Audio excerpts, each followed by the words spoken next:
اب اطلاعات یہ ہیں، کچھ لوگوں کا، کچھ ذرائع کا دعویٰ یہ ہے کہ انٹرا پارٹی الیکشن بنی گالہ کے مرکزی دفتر میں ہوگا، کچھ اطلاعات یہ ہیں کہ پنجاب میں ہوگا، لیکن میری اطلاعات کے مطابق، میرے سورسز کے مطابق، تحریک انصاف کا intra party election Khyber Pakhtunkhwa میں ہوگا، اور اکبر ایس بابر صاحب کی جو لانچنگ ہے وہ بلا وجہ نہیں ہے۔ میری اطلاعات کے مطابق، میرے سورسز کے مطابق، اکبر ایس بابر صاحب کوئی نئی ورائٹی انٹروڈیوس کروائیں گے، کوئی نیا الزام لگائیں گے، کوئی نئی چال چلیں گے، اور اس نئی چال کے ذریعے یہ جو کل ہونے والا انٹرا پارٹی الیکشن ہے، اس کی کریڈیبلٹی، یا کہنے کہ اس کی لیگل ویلیو کے اوپر الیکشن کمیشن آف پاکستان میں دوبارہ یہ معاملہ جائے گا، دوبارہ یہ معاملہ ٹیک اپ ہوگا۔ وہ چال کیا ہو سکتی ہے، اس بارے میں کچھ بھی یقین سے کہنا قبل از وقت ہوگا، کیونکہ اکبر ایس بابر صاحب کی جو بنیادی رکنیت ہے تحریک انصاف سے، وہ چیئرمین عمران خان صاحب نے خود معطل کی تھی۔ لیگل پوائنٹ آف ویو سے، لیگل گراؤنڈ پہ وہ کوئی اس طرح کا کلیم نہیں کر سکتے کہ میں بھی اس انٹرا پارٹی الیکشن میں کنٹیسٹ کرنا چاہتا ہوں، یا میں بھی چیئرمین کا امیدوار ہوں، یا وہ کوئی اعتراض اٹھا سکیں۔ یہ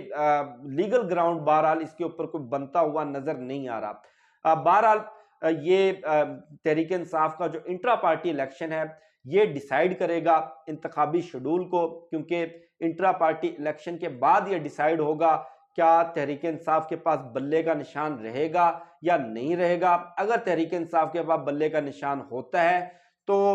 فی الحال ایسا ممکن نظر نہیں آ رہا کہ اگلے 10-12 روز کے اندر الیکشن کمیشن آف پاکستان انتخابی شیڈول جاری کر دے۔ اگر انتخابی شیڈول جاری ہو بھی گیا، پھر بھی 8 فروری کے الیکشن کے اوپر بہت زیادہ ڈاؤٹس ہیں۔ اس کے ساتھ ساتھ ایک اہم ترین خبر یہ ہے کہ اڈیالہ جیل میں ایک بڑی اہم شخصیت کی، بڑی طاقتور شخصیت کی آمد ہوئی ہے۔ یہ دعویٰ کیا گیا ہے مختلف ٹی وی چینلز کے ذریعے اور مختلف نیوز ایجنسیز نے اس کا دعویٰ کیا کہ صدر پاکستان ڈاکٹر عارف الوی نے عمران خان صاحب سے اڈیالہ جیل میں ملاقات کی ہے، اور کچھ ذرائع کا یہ بھی کہنا ہے کہ صدر پاکستان نے 2 مرتبہ ملاقات کرنے کی کوشش کی، لیکن ان کے جو پروٹوکول ٹیم ہے، ان کی جو سیکیورٹی ٹیم ہے، انہوں نے صدر پاکستان کو اس ملاقات کے لیے سیکیورٹی کلیئرنس نہیں دی۔ اور کچھ ذرائع کا دعویٰ یہ ہے کہ صدر پاکستان یہ ملاقات کر چکے ہیں، اور میں آپ کو بتا دیتا ہوں کہ صدر پاکستان کی کچھ ملاقاتیں اس سے پہلے بھی ہوئیں۔ ایک ملاقات غالباً اگست 2022 میں یا جولائی 2022 میں ایوان صدر میں ہوئی، جس میں عمران خان صاحب بھی تھے اور سابق army chief general Qamar Javed Bajwa اور ڈی جی ISI تھے۔ اور دوسری ملاقات یہ کچھ چند مہینے پہلے ایوان صدر کے 3rd فلور پر ہوئی، جس میں الیکشن کی ڈیٹ کا معاملہ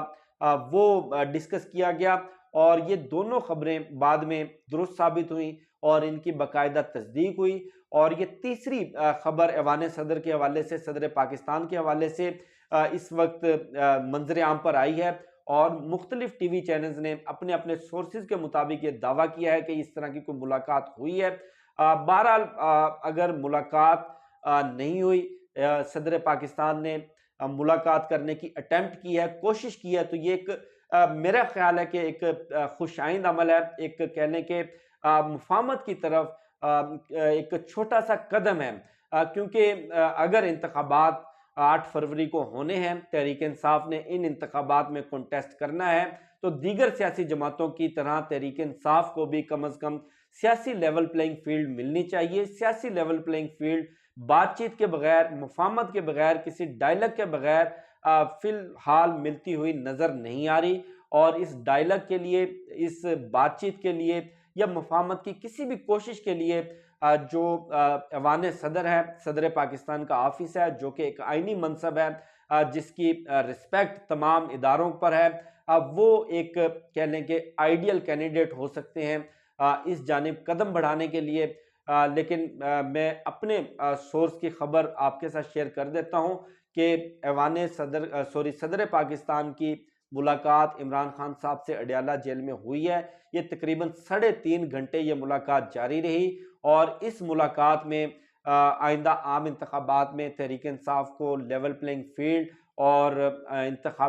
ممکنہ انتخابی نتائج اور اسٹیبلشمنٹ کے ساتھ مفاہمت کے کچھ کہنے کے فارمولے کہنے یا کچھ نکات کہہ لیں، ان کے اوپر ڈسکشن ہوئی۔ بہرحال اس طرح کی ملاقات اور اس طرح کی ملاقات کا کنٹینٹ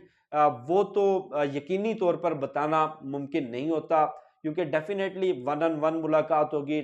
بڑی کانفیڈینشیل ہوگی، بڑی ٹاپ لیول پر ہوگی۔ اس کی سیکریسی کو یقینی بنانے کے لیے تمام تر اقدامات اٹھائے گئے ہوں گے، لیکن جو ممکنات نظر آ رہے ہیں، جو پاسیبلٹیز نظر آ رہی ہیں، وہ اسی طرف اشارہ کرتی ہیں کہ لیول پلینگ فیلڈ اور تحریک انصاف کو ان انتخابات میں، الیکشنز میں کنٹیسٹ کرنے کے لیے کوئی سیاسی راستہ یا بات چیت کا کوئی دروازہ کھولنے کے لیے یہ ملاقات کی گئی ہے، اور یہ ملاقات ایوان صدر کی، صدر پاکستان کی اپنی خواہش پر ہوئی ہے۔ مجھے شفقت علی کو دیجیے اجازت، انشاءاللہ آپ سے پھر نیکسٹ ویڈیو میں ملاقات ہوگی۔ پاکستان زندہ باد۔